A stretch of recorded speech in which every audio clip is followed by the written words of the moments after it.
ടൈപ്പിലെ ആൾക്കാർ അത്ര ഉണ്ടാവുക. ഒന്ന് അറ്റാച്ച്മെന്റ് ടൈപ്പും ഇനിയൊന്ന് അസൈൻ ടൈപ്പും. ഈ ഭൂമിയിലുള്ള എല്ലാവരും തന്നെ ആ 2 കാറ്റഗറിനകത്ത് വരുന്നതാണ്. അത് നിങ്ങൾ ഏത് ജെൻഡർ ആയിക്കോട്ടെ, അല്ലെങ്കിൽ ഏത് കാസ്റ്റ് നിന്ന് വന്ന ആളായിക്കോട്ടെ, ഏത് റിലീജിയനിൽ വരുന്ന ആളായിക്കോട്ടെ, ഇന്ത്യയുടെ അല്ലെങ്കിൽ വേൾഡിന്റെ ഏത് ഭാഗത്തുള്ള ആൾക്കാരായിക്കോട്ടെ, നോർത്ത് പോളിലോ സൗത്ത് പോളിലോ എവിടെയുള്ള ആൾക്കാരായിക്കോട്ടെ, ഈ 2 കാറ്റഗറിയുടെ അകത്ത് വരുന്ന ആൾക്കാരായിരിക്കും എല്ലാ ആൾക്കാരും. അപ്പോൾ ഇതിനകത്ത് ആദ്യത്തെ പറയുന്ന അറ്റാച്ച്മെന്റ് ടൈപ്പിലുള്ള ആൾക്കാർ എങ്ങനെ അറിയോ? അവർ നമ്മുടെ ജീവിതത്തിലേക്ക് വരും. എങ്ങനെ അറിയോ?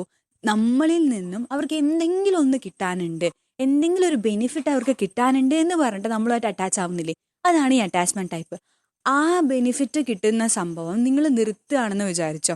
എനിക്ക് ഇപ്പോൾ ഒരാളുണ്ട് ഇവിടെ, ആ ആൾക്ക് എന്നിൽ നിന്ന് ബെനിഫിറ്റ് കിട്ടിക്കൊണ്ടിരിക്കുകയാണ്. അപ്പം ഞാൻ എന്ത് ചെയ്യാണ്? ആ ബെനിഫിറ്റ് അവിടെ സ്റ്റോപ്പ് ചെയ്യാണ്, അല്ലെങ്കിൽ ഞാൻ അയാൾക്ക് എന്ത് ചെയ്യാണ്? ഒരു കമാൻഡ് കൊടുക്കുകയാണ്. അതായത് അല്ലെങ്കിൽ ഒരു ഇതിനകത്തൊരു കണ്ടീഷൻ വെക്കുകയാണ്, ആ ഒരു ബോണ്ടിനകത്തൊരു കണ്ടീഷൻ വെക്കുകയാണ്.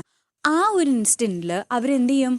ഇത് വേണ്ട. അവർക്ക് മനസ്സിലായി, okay, this is not gonna work, I'm not gonna get any more benefits from her എന്ന് അവർ മനസ്സിലാക്കിക്കൊണ്ട് എന്ത് ചെയ്യും? നമ്മളിൽ നിന്നും ഡിറ്റാച്ച് ചെയ്ത് പോകും. ഇതാണ് ഫസ്റ്റത്തെ അറ്റാച്ച്മെന്റ് ടൈപ്പ്.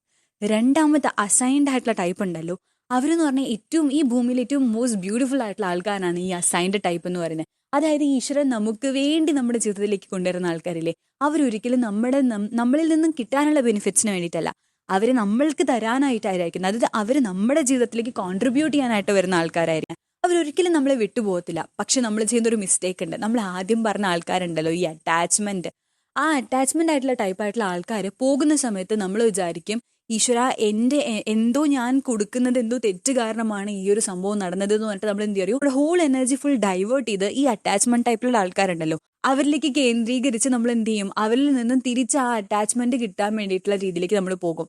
ആ സമയത്ത് നമ്മൾ ആരെ ഏറ്റവും കൂടുതൽ വേദനിപ്പിക്കാൻ അറിയോ? നമുക്ക് ഓൾറെഡി ഈശ്വരൻ അസൈൻഡ് ചെയ്ത് തന്ന ആൾക്കാരുണ്ടല്ലോ, ആ അസൈൻഡ് ചെയ്ത ആൾക്കാരെ വേദനിപ്പിച്ചുകൊണ്ടാണ് നമ്മൾ ഈ അറ്റാച്ച്ഡ് ആയിട്ടുള്ള, അതായത് നമ്മളിൽ നിന്നും എന്തോ ഒരു ചെറിയൊരു സ്പാർക്കിന് വേണ്ടിയിട്ട് നമ്മളിലേക്ക് വന്ന ആൾക്കാർ നമ്മളെ ഡിറ്റാച്ച് ചെയ്ത് പോയെന്ന് പറഞ്ഞിട്ട് അവർക്ക് വേണ്ടി നമ്മുടെ എനർജി ഫുൾ വേസ്റ്റ് ചെയ്തിട്ട് നമ്മൾ അങ്ങോട്ട് പോകും. പക്ഷെ നമ്മൾ ഒരു എഫേർട്സും ഇല്ലാതെ നമ്മളെ സ്നേഹിക്കാനും നമ്മളെ സംരക്ഷിക്കാനും അല്ലെങ്കിൽ നമുക്ക് വേണ്ട കാര്യങ്ങളെല്ലാം ചെയ്യാനായി തയ്യാറായിക്കൊണ്ടിരിക്കുന്ന അസൈൻഡ് ആയിട്ടുള്ള ആൾക്കാരെ നമ്മൾ എന്ത് ചെയ്യാണ്? അവിടെ വെറുതെ ഇട്ടിട്ട് പോകുകയാണ്.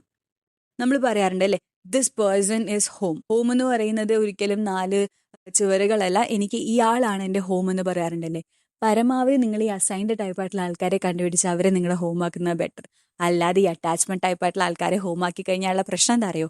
അവര് നിങ്ങളെ ആവശ്യത്തിന് ഉപയോഗിച്ചതിന് ശേഷം നിങ്ങളെ ഹോംലെസ് ആക്കി കൈൻഡ് ഓഫ് എന്താ പറയാ, വീട്ടിന്റെ വെളിയിലേക്ക് ഒരു ഓർഫൻ എന്നുള്ള രീതിയിലേക്ക് ഇറക്കി വിടാനുള്ള ഒരു ചാൻസ് ഉണ്ട്. അതുകൊണ്ട് പരമാവധി നിങ്ങളൊരു പേഴ്സണെ ഹോം ആക്കാൻ തീരുമാനിച്ചിട്ടുണ്ടെങ്കിൽ try and find out a person who is a assigned type. Okay.